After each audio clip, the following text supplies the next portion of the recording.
Tonight, you'll fall asleep, certain you survived the day, but a version of you didn't. He died this morning. Across 100 trillion versions of this exact second, most of the people who are you are already gone, vanished, erased. And the answer to why you're still here changes everything we think we know about death, identity, and the reality you believe you live in. This isn't mysticism. It's physics. In 1957, a Princeton graduate student named Hugh Everett III wrote a thesis his own field tried to bury. His math implied reality splits with every quantum event, not yearly, not daily, around 10 million billion times, every second. So if reality keeps splitting, where do the versions of you that died actually go? Let's start with the man who started it all. Because without him, none of this exists. In 1957, Everett published the Many Worlds interpretation. His mentors hated it, so he walked away from physics for good. But the math wouldn't die. Here's what it says. When a particle could go two ways, it goes both. The universe doesn't choose. It copies itself. One copy where it went left, one where it went right, and a copy of you in each, both real, which means a you made the opposite choice this morning. And he's still living it. But here's what's fascinating. In 1997, MIT physicist Max Tegmark pushed Everett's math to its darkest edge. He imagined a gun wired to a single quantum particle. 50-50. Fire or click. In half the universes, you die instantly, but you never experience those. A dead man observes nothing. Nothing. So from the inside, you survive. Every single time. Pull the trigger 1,000 times, and from your eyes, 1,000 harmless clicks. Tegmark named it quantum immortality, and it terrified him. Proof 3 needs no machine. You're already running the experiment. In 1973, cosmologist Brandon Carter named a quiet rule, the anthropic principle. You can only ever find yourself in a universe where you exist. Obvious? Look closer. Every timeline where you didn't survive. You're not in it to notice. There's no you left to remember the branch where the car didn't stop. Erased. You are, by definition, a survivor. You were never given another option.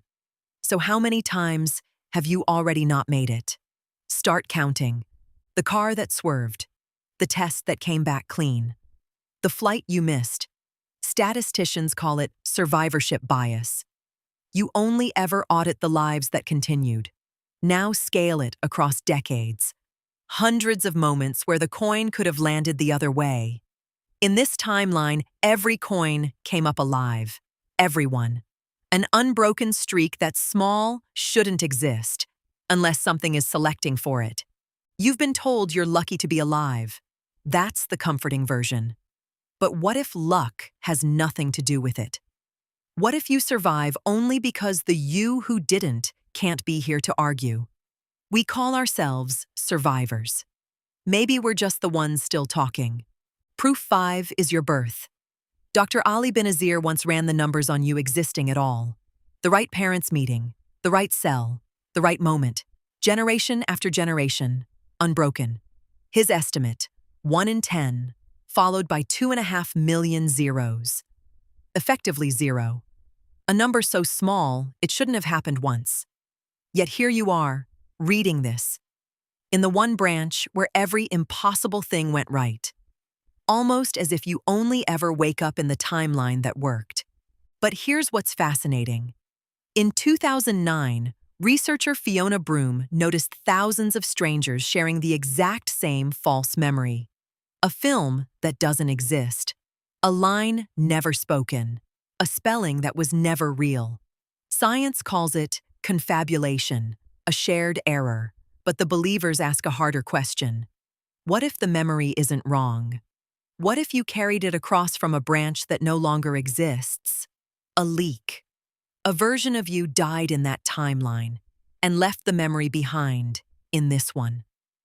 Proof 7 happens to almost everyone. You step into a room you've never seen, and you know it. Neuroscientist Akira O'Connor scans the brain mid-moment. He calls it the mind catching its own memory error in real time. That's the science. The stranger reading?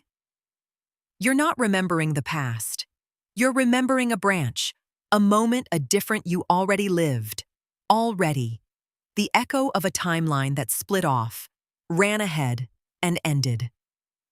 Proof 8 finds you asleep. You're falling. Then you jolt awake, heart slamming. Doctors call it a hypnic jerk, harmless, common. But notice the pattern. You always wake before you land. You never hit the ground.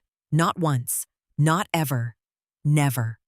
So what happens to the dreaming you who does hit the ground? Which brings us to proof 9. And the moment everything connects. In 2014, Dr. Sam Parnia at the University of Southampton published the AWARE study. His team interviewed people who had been clinically dead. Hearts stopped, brains flatlining, no measurable activity. And some came back describing it: the light, the tunnel, the pull of leaving. One man accurately recalled events from 3 minutes after his heart stopped, when no brain should record anything. Nobody told them what to see. Nobody suggested it. Mainstream science calls it a dying brain misfiring, but layer it onto Everett. At the instant of death, reality splits. In one branch, the machines flatline and stay flat. In the other, the one you're in, the heart restarts. You came back. And the tunnel? That may be the seam. The half-second your consciousness slides from the branch that ended into the one that continued. That's where the other versions of you went. They didn't vanish. You left them behind. One branch, point at a time. Here's the part that follows you home. You can't feel the branches splitting. No flash, no seam you'll ever notice. Your brain only records the thread where you lived. Your consciousness can't tell the difference between surviving and being the only one left to remember. You think you've lived one life. You may have outlived 1,000 versions of yourself and buried everyone without a funeral.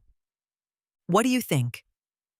Are you the same person who woke up this morning, or just the last survivor of 1,000 yous who didn't?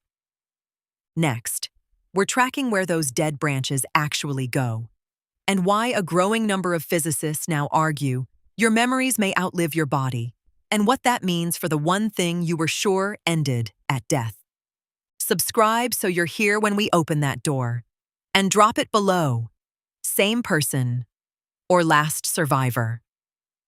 I read every single one. Tonight, you'll fall asleep, certain you survived the day. Somewhere, quietly, a version of you didn't. And you'll never even know his name.